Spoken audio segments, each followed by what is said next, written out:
Well, Dunte's back. He asks a lot of questions, and I'm always happy to answer. Dan, how did you and Pavel work together on Easy Strength? Did you co-write it by going back and forth, or maybe you each had a certain set of shared topics to provide? Most times it really does seem like it flows having a conversation. And I can tell you what parts of the book those are.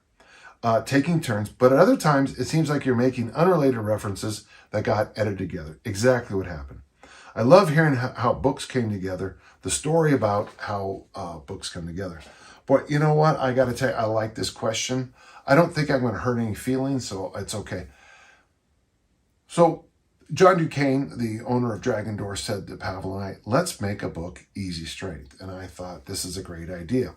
What I didn't know is behind the scenes that John and Pavel were having some issues, okay? And that is what the breakup between the RKC and StrongFirst. Both are outstanding organizations. It makes no sense to me at all why they're separate organizations. This is me speaking. We teach basically the same curriculum, but you know, I certainly understand it. This happens. Well, as the book was going to the editing process, we ran into a real issue. We were having these massive gaps in time. You know, I'm very good about knocking things out, but both of them were busy with other projects. So I would write my stuff. There'd be a couple month break of nothing.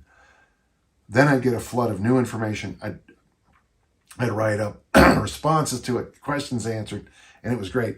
And that's the parts of the book that I think flowed the best. Then we hired a series of editors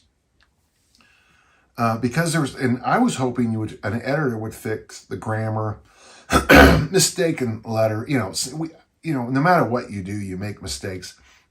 2, that happens a lot. When you're writing, sometimes, and becomes and a lot of times in the opposite. Those kind of things. Those obvious. Well, we had the first 2 editors we hired rewrote the book. One kept changing, like I would tell a story about this thing. They would change the ending of the story, which, probably isn't a good idea when the story was trying to make a point about, how little effort.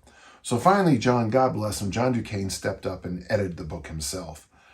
And we only had one. I was down with a Major League Baseball team when we did the podcast, the one single podcast before everything, before the big break between the StrongFirst and Dragon Door.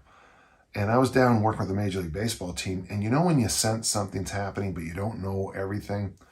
And of course, not long after that was the big break, and it was an ugly time. Easy Strength was an unfinished product, and that's why I wrote the book, Easy Strength Omni book, available at easystrengthomnibook.com. Because there was some gaps in there. The upside for me, and I got to tell you, and I can't thank Pavel enough and John Duquesne. Pavel asked some of the best questions I've ever heard in my life.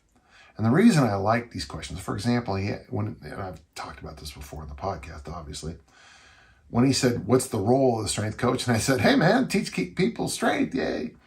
And they said, no, what's the impact? It took me a year to answer that question, a year. Somewhere in my files over there, I have the yellow legal pads where I kept trying to come up with an interesting way, a simple way to explain the impact of the strength coach, but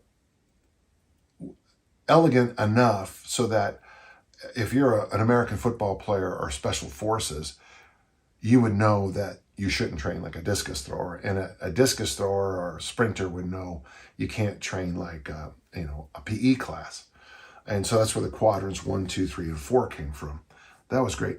Pavel asked me a number of questions, and I really, there's some things in the book about in-season training, which I think I'm good about. And as I'm talking about this, I had to, I wouldn't say I yelled at my athlete today. It wasn't yelling. It was firm. I kind of dadded them a little bit about they want to do more and more. Well, we got the nationals coming up. The hay's in the barn. If you want to do more. We'll do more in August, September, October, not May, June, July. Okay, because this is the height of the season. I enjoyed that. I enjoyed that conversation I had with Pavel. I enjoyed those insights. That workshop we did where Marty Gallagher showed up, Bud Jeffrey showed up. It was, it was amazing. And if I have any, I wish I could do-overs in my life. I wish I could have helped somehow more with the StrongFirst and Dragador split. I wish that would have never happened. A lot of people, a lot of good friends aren't friends anymore because of that. A lot of quality people got lost. A lot of quality stuff got lost in that breakup, and it's sad. Yeah.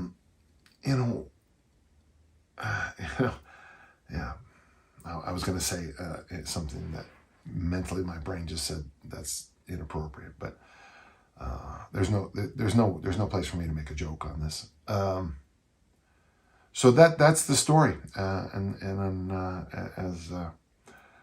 with that one comedian always says, and I'm sticking to it. So thank you. Great question. I hope I answered the question.